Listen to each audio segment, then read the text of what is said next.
Break ನಂತರ ಮತ್ತೆ ಒಡಕಿನ ಮಾತೇಕೆ news hour ಚರ್ಚೆಗೆ ಸ್ವಾಗತ. ನಾನು ಮೊದಲಿಗೆ ಉಮೇಶ್ ಕತ್ತಿ ಅವರ ಒಂದು ಹೇಳಿಕೆಯನ್ನು ತೆಗೆದುಕೊಂಡು ಬಿಡ್ತೇನೆ. ಉಮೇಶ್ ಕತ್ತಿ ಅವರೇ, ನಾನು ಆಗ್ಲಿಂದನೂ ಹೇಳ್ತಾ ಇದ್ದೀನಿ, ಅಭಿವೃದ್ಧಿ ಆಗಬೇಕು ಅನ್ನಿ, ಸಮಸ್ಯೆ ಪರಿಹಾರ ಆಗಬೇಕು ಅನ್ನಿ, ಏನೇನು ಅನುದಾನ ಬೇಕು ಅಂತ ಹೇಳಿ, ಯಾವ್ಯಾವ ಯೋಜನೆಗಳು ಮುಂದುವರಿಬೇಕು ಅಂತ ಹೇಳಿ, ಅದು ಬಿಟ್ಟು ರಾಜ್ಯ ಹೊಡೆದು ಬಿಟ್ಟರೆ ಪರಿಹಾರ ಆಗ್ಬಿಡ್ತಾ ಸಮಸ್ಯೆ ಅನ್ನುವಂಥದ್ದು ನನ್ನ ಪ್ರಶ್ನೆ. ಯಾಕಂದ್ರೆ ನೀವು ಉತ್ತರ ಕರ್ನಾಟಕ ಬೇಕು ಅಂತಾರೆ, ಇನ್ನೊಬ್ರು ಹೈದರಾಬಾದ್ ಕರ್ನಾಟಕ ಬೇಕು ಅಂತಾರೆ, ಮತ್ತೊಬ್ರು ತುಳುನಾಡು ಬೇಕು ಅಂತಾರೆ, ಇನ್ನೊಬ್ರು ಕೊಡಗು ಪ್ರತ್ಯೇಕ ರಾಜ್ಯ ಬೇಕು ಅಂತಾರೆ. ಹಿಂಗೆ ಹೊಡಿತಾ ಹೋಗ್ಬಿಟ್ರೆ ಏನಾಗಬೇಕು? ಕರ್ನಾಟಕ ಕೂಡಲೇ ಎಲ್ಲ ಸಮಸ್ಯೆ ಪರಿಹಾರ ಆಗುತ್ತಾ? ಉಮೇಶ್ ಕತ್ತಿ ಅವರೇ, ಹೈದರಾಬಾದ್ ಕರ್ನಾಟಕ ನಾವು ಕೇಳಿಲ್ಲ.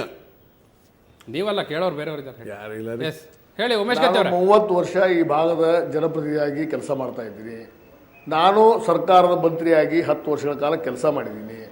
ನನ್ನದೇ ಆದಂಥ ಈ ಭಾಗದ ಅಭಿವೃದ್ಧಿ ಪರಿಕಲ್ಪನೆ ನನಗಿದೆ. ಆ ದೃಷ್ಟಿ ಇಟ್ಟುಕೊಂಡು ನಾನು ಪಾಟೀಲ್ ಪುಟ್ಟಪ್ಪ ಅವರು ಹೇಳಿದ ಸತ್ಯ, ಮುಖ್ಯಮಂತ್ರಿ ಆಗ್ಬೇಕು ಅನ್ನೋ ಕನಸಿದೆ ಉಮೇಶ್ ಕತ್ತಿ ಅವರಿಗೆ, ಅದಕ್ಕೋಸ್ಕರ ಇದೆಲ್ಲ ಮಾತಾಡ್ತಾರೆ ಅಂತ.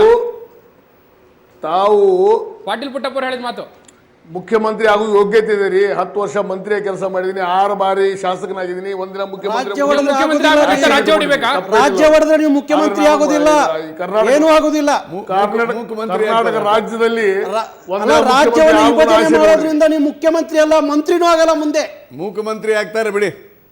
ನಾರಾಯಣಗೌಡರನ್ನ ಮಾತು ಹೇಳಿದ್ರೆ ತಿರುಕನ್ ಕನಸು, ರಾಜ್ಯ ಹೊಡೆದು ಮುಖ್ಯಮಂತ್ರಿ ಸ್ವಾಮಿ. ನನಗೆ ಯಾವ ಮಂತ್ರಿ ಹೇಳ್ತಾ ಇದೀರಲ್ಲ, ಮಂತ್ರಿ ನೋಡಿ ರಾಜ್ಯ ವಿಭಜನೆ ಮಾಡಿ ಮುಖ್ಯಮಂತ್ರಿ ಆಗ್ತೀನಿ, ವಿಭಜನೆಯಾದ ರಾಜ್ಯಕ್ಕೆ ನನ್ನ ಮಗ ಮುಖ್ಯಮಂತ್ರಿ, ಉಳಿದ ರಾಜ್ಯಕ್ಕೆ ನಾನು ಮುಖ್ಯಮಂತ್ರಿ ಅಂತ ಹೇಳುವಾಗ ಈ ರಾಜ್ಯ ವಿಭಜನೆ ಮಾಡಿ ಮುಖ್ಯಮಂತ್ರಿ ಆಗೋದಾದ್ರೆ ಮುಖ್ಯಮಂತ್ರಿ ಅಲ್ಲ, ನೀವೇನು ಆಗೋದಿಲ್ಲ. ನಾರಾಯಣಗೌಡ್ರೆ, ತಮ್ಗೊಂದು ವಿಚಾರವನ್ನ ತಮ್ಮ ಗಮನಕ್ಕೆ ತರ್ತೀನಿ. ತಾವು ರಾಜ್ಯದ ಕರವೇ ಅಧ್ಯಕ್ಷರು, ಹೇಳಿ. ತಾವು ಉತ್ತರ ಕರ್ನಾಟಕ ಒಂದು ಅಧ್ಯಕ್ಷಗಿರಿ ಒಂದು ಬಿಟ್ಟು ಕೊಡಿ ಬರ್ಲಿ. ನೀವು ಪರ್ಮನೆಂಟ್ ಅಧ್ಯಕ್ಷರು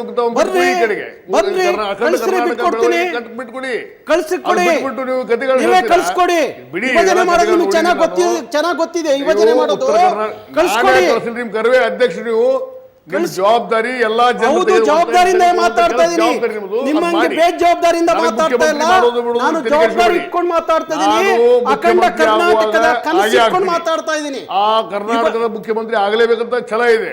6 ಬಾರಿ ಶಾಸಕನಾಗಿದ್ದೀನಿ. ಹಾಗೆ ವಿಭಜನೆ ಮಾತ್ರ ಮಾಡಕ್ಕಾಗೋದಿಲ್ಲ. ನೀವು ತಿರುಕನ್ ಕನಸು ವಿಭಜನೆಯಿಂದ ಮುಖ್ಯಮಂತ್ರಿ ಆಗ್ತೀನಿ. ಆಗದಿದ್ರೆ ನಾನು ಮನೆಯಲ್ಲಿ ಇರ್ತೀನಿ.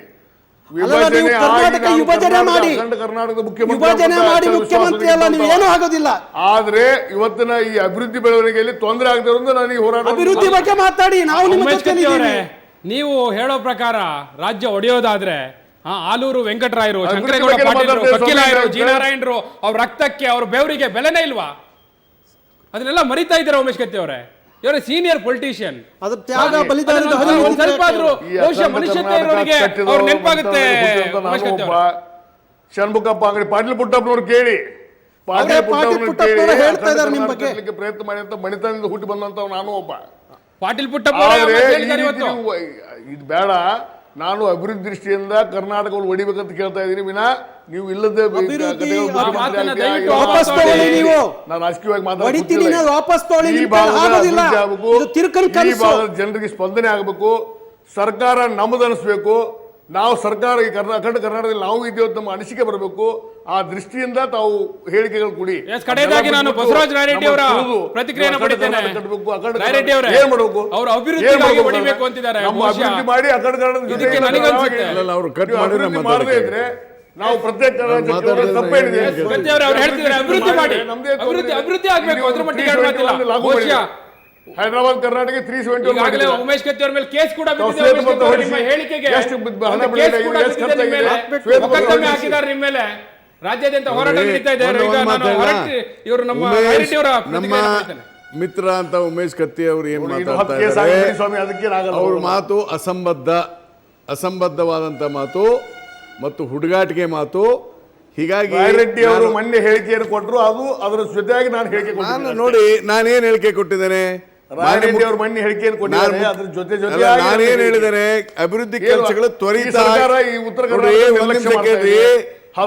ನಿಮ್ಮ ಸರ್ಕಾರ ಹೈದರಾಬಾದ್ ಕರ್ನಾಟಕ ಕೊಟ್ಟಿದ್ದ 65 ಕೋಟಿ, ಸಿದ್ದರಾಮಯ್ಯ ಸರ್ಕಾರ ಕೊಟ್ಟಿದ್ದ 600 ಕೋಟಿ ಈ ವರ್ಷ ಏನ್ ಮಾಡಿದ್ರೆ ಇವತ್ತಿಗೆ ತಾವು ಶ್ವೇತ ಪತ್ರ ಹೊಡಿಸಿ ಹೀಗಾಗಿ ಆ 600 ಭಾಗದ ಕೋಟಿ ಅಭಿವೃದ್ಧಿ ಹಣ ಕೊಟ್ಟಿದ್ದೀರಿ, ಅದನ್ನ ಎಷ್ಟು ಸದುಪಯೋಗ ಮಾಡಿ ಕೇಂದ್ರ ನಡೆಸಬೇಕೇನ್ರಿ ಅಂತ ಹೇಳಿದ್ದೇನೆ ಹೊರತು ತಾವೇ ನೀವು ಬಿಡುಗಡೆ ಮಾಡಿ. ಅಭಿವೃದ್ಧಿ ಮಾಡಿಲ್ಲ ಅಂತ ಹೇಳಿಲ್ಲ ನಾನು. ಉಮೇಶ್ ಕತ್ತಿ ಅವರೇ ನಿಮ್ಮ ಬಾಯಲ್ಲಿ ಹೇಳ್ಬೇಡ್ರಿ, ನೀವು ಶ್ವೇತ ಪತ್ರ ಹೊರಡಿಸಿ. ಉಮೇಶ್ ಕತ್ತಿ ಅವರೇ, ಮುಖ್ಯಮಂತ್ರಿಗೆ ಹೇಳಿ ಶ್ವೇತ ನಿಮ್ಮ ಪತ್ರ ಹೊರಡಿಸಿ. ಸರ್ಕಾರ ಇದ್ದಾಗ ಆ ಭಾಗದ ಹೈದರಾಬಾದ್ ಉಮೇಶ್ ಕತ್ತಿ ಅವರೇ, ಕೇವಲ ಉಮೇಶ್ ಕತ್ತಿ ಅವರೇ, 65 ಕೋಟಿ. ನಾನು ರಾಯರೆಡ್ಡಿ ಅವರ ಪ್ರತಿಕ್ರಿಯೆಯನ್ನ ಪಡೆದಿದ್ದೇನೆ. ಆ ವಿಚಾರವಾಗಿ ಅವರ ಪತ್ರ ಬರೆದ ಬಗ್ಗೆ ನಾನು ಆರಂಭದಲ್ಲೇ ಪ್ರಸ್ತಾವ ಮಾಡಿ ಅವರಿಂದ ಪ್ರತಿಕ್ರಿಯೆಯನ್ನು ಕೂಡ ಪಡೆದಿದ್ದೇನೆ. ಬಹುಶಃ ನಾನು ಕನ್ಕ್ಲೂಷನ್ಗೆ ಬರಲೇಬೇಕಾಗುತ್ತೆ ರಾಯರೆಡ್ಡಿ ಅವರೇ, ನಾವು ಸಮಯದ ಅಭಾವ. ಒಂದು ವಿಚಾರ ಹೇಳ್ಬಿಡ್ತೇನೆ ರಾಯರೆಡ್ಡಿ ಅವರೇ, ಬಹುಶಃ ಉಮೇಶ್ ಕತ್ತಿ ಅವರು ಇನ್ನೊಮ್ಮೆ ಆತ್ಮ ವಿಮರ್ಶೆ ಮಾಡ್ಕೊಳ್ಳೇಬೇಕು, ತಮ್ಮನ್ನ ತಾವು ಆತ್ಮಾವಲೋಕನ ಮಾಡ್ಕೊಳ್ಳೇಬೇಕು, ತಮ್ಮ ಮಾತನ್ನ ವಾಪಸ್ ಪಡಿಲೇಬೇಕಾಗುತ್ತೆ. ಯಾಕಂದ್ರೆ ಅಭಿವೃದ್ಧಿ ಆಗ್ಬೇಕು ಅನ್ನಿ, ಸಮಸ್ಯೆ ಪರಿಹಾರ ಆಗ್ಬೇಕು ಅನ್ನಿ, ಪರಿಹಾರ ಬೇಕು ಅಂತ ಹೇಳಿ, ಏನ್ ಯೋಜನೆಗಳು ಬೇಕು ಅಂತ ಹೇಳಿ, ಆದ್ರೆ ರಾಜ್ಯವನ್ನ ಒಡೆಯುವಂತ ಮಾತನ್ನ ಆಡ್ಕೂಡ್ದು ಅನ್ನುವಂತ ಮಾತನ್ನ ಹೇಳ್ತಾ ಇವತ್ತಿನ ನ್ಯೂಸ್ ಅವರನ್ನ ನಾನು ಮುಗಿಸ್ತಾ ಇದ್ದೇನೆ. ಕಾರ್ಯಕ್ರಮದಲ್ಲಿ ಭಾಗವಹಿಸಿದಂತ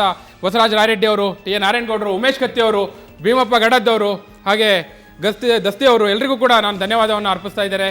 ಇದು ಇವತ್ತಿನ ನ್ಯೂಸ್ ಅವರ್. ನಾಳೆ ಮತ್ತೊಂದು ವಿಚಾರದೊಂದಿಗೆ ಮತ್ತೆ ನಿಮ್ಮ ಮುಂದೆ ಬರ್ತೇನೆ. ನೇರ ದಿಟ್ಟ ನಿರಂತರ ಸುದ್ದಿಗಾಗಿ ನೋಡ್ತಾ ಇರಿ ಸುವರ್ಣ ಅಂತ.